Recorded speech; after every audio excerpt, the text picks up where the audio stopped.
beings. Sure, I agree. Go ahead. I have a question that might be a little bit off topic here, but I was raised a Catholic. I went to a Catholic school until I moved, until I was about 10 years old. And if I remember properly, Christians believe that humans are made by God in God's image perfectly and basically as we are meant to be. How do you reconcile that belief with the theory of evolution, which insists that we are constantly changing and evolving? Well, first of all, I would say I personally do not think that to say humans are created in the image and likeness of God limits that statement to human beings. I think that, I do believe that God is the creator, the maintainer, and the goal of everything that exists. But I believe that anything that exists on Earth or anywhere in the universe, simply by being in existence, is to some extent and to some degree an image of God. Now, you might say that human beings, to a certain extent, image that in a fuller way than a microorganism. But as soon as you hear, the book of Genesis say, human beings, let us make man and woman in our image and likeness, that doesn't rule out that other things, to some extent, also reflect the goodness, the beauty, the power of God. I think that would be my basic answer. Sure. Let's go up here to the right. So Catholics believe that we're endowed with souls and we have free will. How do you think that goes with evolution, that we have souls, that we have a special soul that no other animals have, and yet we also have free choice and free will? Okay, here I might surprise you, but I honestly hope that some of you might actually get the book that I wrote. Seriously, because it's not incredibly complicated. And what I propose in there, and it's not mainstream, but I don't think it's unreasonable, is that there is a spiritual dimension, in my opinion, to every living thing. And I do not want to say that suddenly, for the first time ever, there was a soul or a spiritual element to human beings and never anything at all of the same sort in earlier forms of human life. I also myself do not believe that the human soul is an entity that is totally separate or separable from the body. I simply believe that human beings and all living creatures have a spiritual component or a spiritual element. And in other words, I emphasize much more kinship among all living things than I emphasize distinction. It's obvious that in many ways we're distinct from other forms of life. You're never going to have other kinds of animal life sitting in an auditorium like this having a discussion of the sort we are. Nevertheless, I do believe that everything that is alive has a spiritual dimension, and that in some way it's not human beings alone that could be spoken of as, to some extent, spiritual. I wonder if I could just put in my philosophical comment. Why not? By the way, buy my book too. You don't have to read it, just buy it.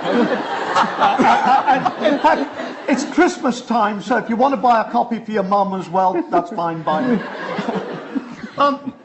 One of the things that one has to recognize in Christianity is that it's, to a great extent, it's an amalgam of Jewish thought and Greek thought. And people like St. Augustine and St. Thomas Aquinas were trying to bring these two together. And often it was very successful, but there are times where there are tensions. I don't mean that they can't be resolved, but there are tensions. And the soul is one particularly.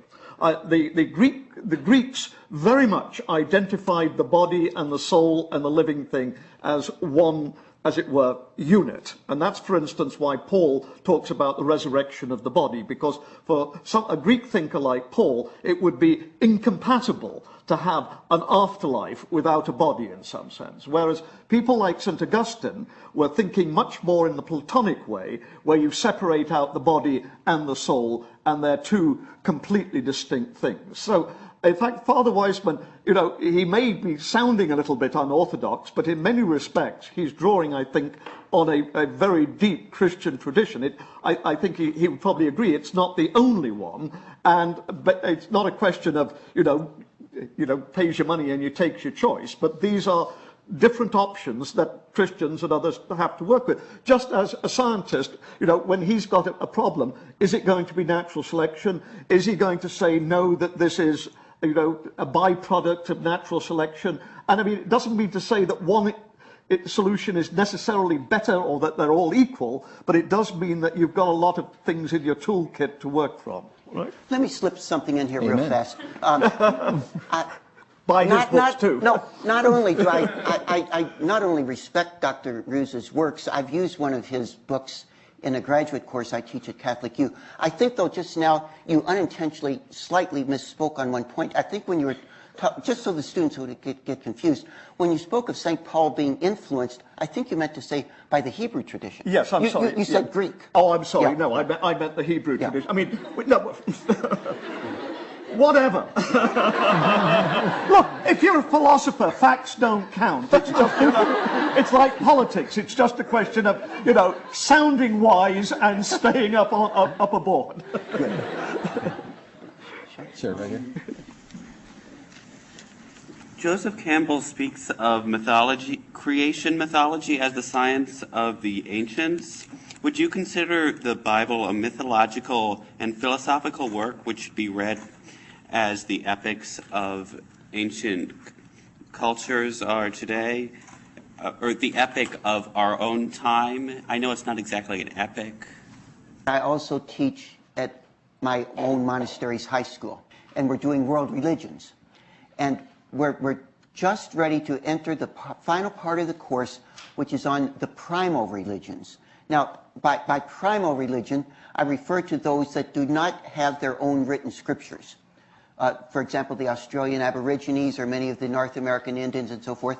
But we do know something of their belief through anthropologists and other scientists who have gone and listened to these people orally recount their myths, their epics, if you will. And what I find so interesting, and Jeff and I are going to see this in class next week, if you look at some of the myths, say of the Maori people of New Zealand or the Dayak tribes of Borneo, they're dealing with the same kinds of questions that you find in the Bible or in the Quran or in some of the scriptures of the historical religions. The basic religious questions throughout history, and there have probably been thousands of religions, have been, where does it all come from? Who am I? What does it mean to be a human being? How should I live? What comes after death? Those are the kinds of questions that the Bible answers in its own way, but not all that differently from what many of the other scriptures respond to. And those are the basic questions of human life. And so I think that, to me, that's what the Bible is.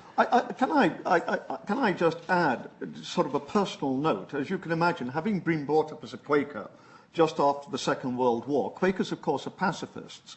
And I was taught, at least at one level, in a fairly literal way about the Bible, particularly the Sermon on the Mount, about turning the other cheek and these sorts of things. But as one, as it were, reads the Bible more and more, one starts to see that these things are a lot more complex than simply pulling passages out, even passages that Jesus said just like that and saying, this is the way that we've got to deal with life. I mean, for instance, at one point, Jesus says, leave your wife, leave your parents, turn your backs on everybody. Now, I don't call that a particularly moral sort of way. St. Paul says the very opposite. He says we've got obligations. So what I would want to say is that you read the Bible not for instant insights into this is what I should do because it says so in Galatians 3:14 or something along those lines, but that as one sees, let's say, Joseph and his brothers trying to work things out, or in that case, not working things out, and then